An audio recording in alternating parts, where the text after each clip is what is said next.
खुद से जीतने वालों को मेरा सलाम। ज़ेन मास्टर के पास एक अंग्रेज दार्शनिक आया जिसने अध्यात्म, मैनिफेस्टेशन और मनोविज्ञान पर कई किताबें पढ़ रखी थी। पहले दिन आकर उसने चर्चा करना शुरू की।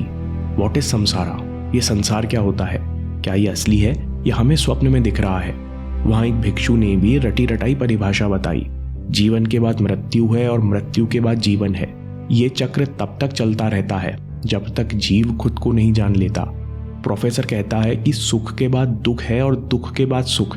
इस चक्र में बुराई क्या है, क्योंकि दुख के बाद ही सुख का मतलब समझ में आता है। ज़ेन मास्टर मौन थे और चर्चा सुन रहे थे। इतने में आश्रम के बाहर कोलाहल सुनाई दिया तो सब लोग कौतूहलवश बाहर गए और देखा कि हाथी घोड़ों से सजी हुई राजा की सवारी निकल रही थी।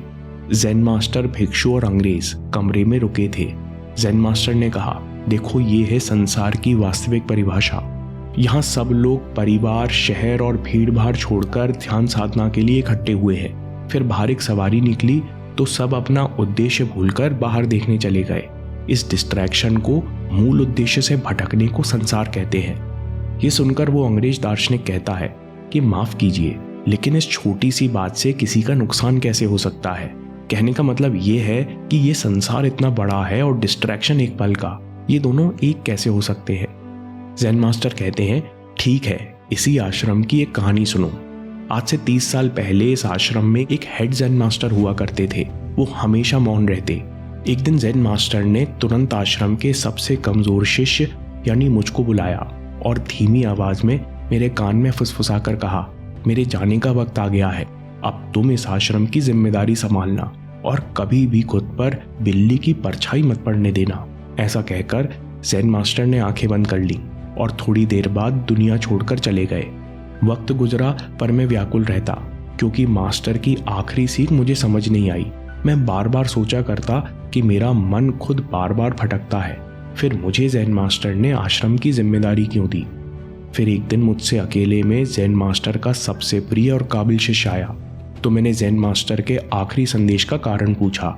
तब मिलने आए भिक्षु ने कहा कि ज़ेन मास्टर की सीख में गहरा रहस्य है। मैं तुमको इसकी कहानी सुनाता हूँ। हमारे ज़ेन मास्टर बचपन से ही तीक्ष्ण बुद्धि के बालक थे। जब बड़े हुए तो एकांत में कुटिया बनाकर तपस्या करने लगे। दिन में एक बार गांव जाकर भिक्षा मांगते और दिन भर ध्यान में रहते। धीरे धीरे ज़ेन मास्टर की ख्याति आसपास के इलाकों में फैल गई। गांव के लोग भी इस बात से प्रसन्न थे कि उनको एक तपस्वी की सेवा करने का मौका मिला है। एक दिन गांव का एक आदमी अपने साथ बिल्ली ले आया और मास्टर से बोला कि आपकी कुटिया के आसपास बहुत चूहे हो गए हैं जो आपके कपड़े और खाने का सामान खराब करते हैं, इसलिए इस बिल्ली को रख लीजिए। ज़ेन मास्टर चुप रहे और बिल्ली उनके पास रह गई। कुछ दिनों में बिल्ली ने सारे चूहे खा लिए। अब ज़ेन मास्टर के सामने समस्या आ गई। खुद के लिए तो भिक्षा मांगते ही, साथ में बिल्ली के लिए भी दूध मांगना पड़ता। फिर गांव वालों ने कुटिया पर एक गाय लाकर बांध दी। ज़ेन मास्टर अब भी चुप रहे। गाय आने से बिल्ली और मास्टर दोनों के लिए दूध मिल जाता। 2-4 महीने आराम से निकले, पर गांव वालों की चिंता फिर बढ़ गई जब उन्होंने मास्टर को गाय के लिए घास लाते देखा। गांव वालों ने उपाय निकाला। सबने मिलकर विचार किया और गांव में रहने वाली विधवा महिला को गाय के लिए चारा लाने और अनाज उगाने की जिम्मेदारी सौंप दी। ज़ेन मास्टर को थोड़ा असहज महसूस हुआ, पर वो अब भी कुछ नहीं बोले। महिला कुटिया के पास रहने लगी और उसने सारी जिम्मेदारियों को अच्छे से संभाल लिया। धीरे धीरे इस महिला के मन में ज़ेन मास्टर के लिए प्रेम पैदा हो गया। ज़ेन मास्टर के मन में भी महिला के प्रति सहानुभूति थी। एक रात तेज बारिश के दौरान महिला ज़ेन मास्टर के पास आई और बोली, पानी रिसने से कमरा गीला हो गया है। ज़ेन मास्टर ने महिला को कमरे के अंदर बैठाया और खुद बाहर खड़े हो गए। ज़ेन मास्टर तो महिला का चेहरा पढ़कर ही समझ गए थे कि उसके मन में क्या इच्छाएं हैं। उन्हें तत्काल महसूस हुआ कि जो खेल बिल्ली से शुरू हुआ था वो उन्हें उसी दुनिया में वापस खींच लेगा जिसे ज़ेन मास्टर पार करना चाहते थे। ज़ेन मास्टर सुबह होते ही सब कुछ छोड़कर चले गए। ज़ेन मास्टर ने सबसे कमजोर शिष्य को मुखिया इसलिए बनाया क्योंकि वो बताना चाहते थे कि हर मनुष्य में इतना आत्मबल होता है कि वो अपने लक्ष्य को पूरा कर सके। हर इंसान में इतनी शक्ति होती है कि वो अपने मन को नियंत्रित रख सके। हर इंसान में इतना सामर्थ्य होता है कि वो निर्वाण तक पहुंच सके।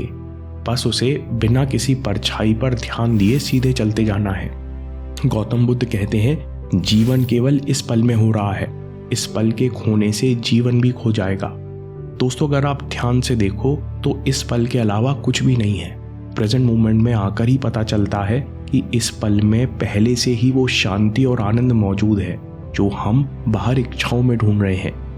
किसी न किसी इच्छा के पीछे भागते रहने से हम प्रेजेंट मोमेंट को, इस पल को कभी नहीं छू पाते, और ये डिस्ट्रैक्शन पल पल हो रहा है, इसलिए डिस्ट्रैक्शन ही संसार है। अपने मन को नए डिस्ट्रैक्शन से गार्ड करो। नई वेब सीरीज, नई कंट्रोवर्सी, नए ऐप्स, नई गॉसिप को बिल्कुल जगह मत बनाने दो। बिल्ली की परछाई भी मत पड़ने दो। इससे काफी शक्ति संचय होगा। आप आश्चर्य करोगे कि मेरे पास इतनी ऊर्जा कहाँ से आ रही है, और इस ऊर्जा को कंसिस्टेंसी बढ़ाने में लगाओ। धीरे धीरे आप पुरानी आदतों से भी मुक्त होते जाओगे। फोकस बढ़ाने और प्रेजेंट मोमेंट में आने के लिए 7 मिनट गाइडेड मेडिटेशन के वीडियो देखिए, खूब अभ्यास कीजिए और बात के लिए सेव कर लीजिए। आपके समय से कोई वीडियो, कोई ऐप, कोई न्यूज़ कीमती नहीं है। मैं काम के किस्से लाता रहूँगा। हम जीतेंगे।